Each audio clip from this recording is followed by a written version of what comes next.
Hey, my online family. I'm coming to y'all this evening and just want to go over just us being faithful to God, showing faithfulness to Him.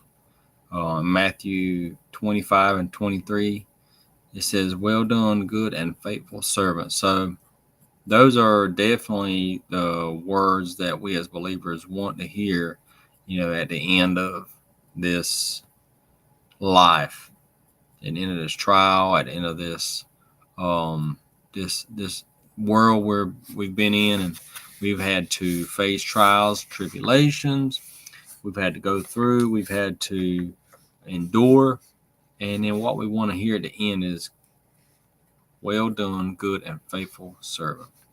So Jesus begins the parable of the talents with these words: "For the kingdom of heaven is like." Hold on one second.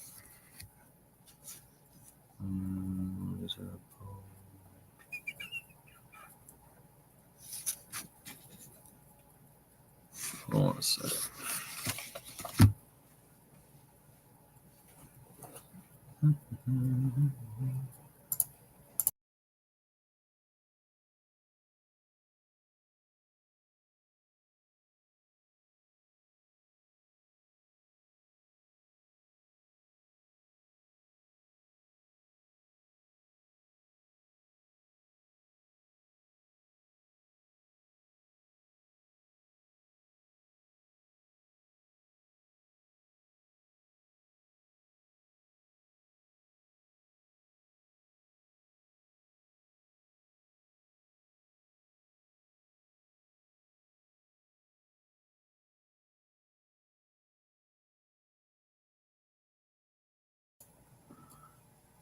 Hey y'all, sorry about that. I looked and my computer was about to go dead on me, and I forgot to plug it up before I got started.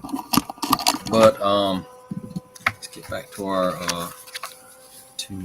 so Jesus begins the parable of the talents with these words: "The kingdom of heaven is like," and he goes to verse 14, like verse 14. And one of the strongest points he makes is the importance of being faithful. Whether God gives you 5 talents, 2 talents, or 1 talent, the thing that matters to Him is your faithfulness. So, He gives us different talents, some more than the others. But what's the important part is that you are faithful. So, his Lord said to him, "Well done, good and faithful servant. You were faithful over a few things. I will make you ruler over many things. Enter into the joy of the Lord." You will notice that he did not say, "Well done, important servant," or "brilliant servant," but "faithful servant." That's a key. That's a key term to grab a hold of. He said, "Well done, faithful, my good and faithful servant."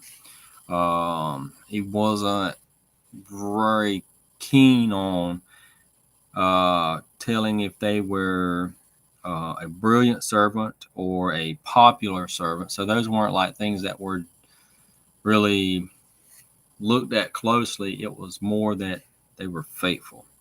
Christ is talking about those who are often unnoticed but indispensable to his purposes. He is talking about those who blow no trumpets, wave no banners, and demand no applause. He's talking about those who show up day after day and use the talents of God that he gives to them to do the job he has assigned to them. Unnoticed by men, but noticed and rewarded by God. For God is not unjust to forget the work and labor of love which you have shown towards his name, and that you have ministered to the saints and do minister. Hebrews 6 and 10. These words describe those who shun the limelight and are happy to serve in the shadows. So many people worry about being in the spotlight and making sure that people know what they do. But God's like, look, when you serve me without any propaganda, when you do what I want you to do without any propaganda or any thought of, okay, well, I'm going to do this so I get a reward. God looks at that as well. He's like, hey, these people are serving me, or this person serves me because they love me. They serve me because they want to do right, because they want to make me pleased with their life.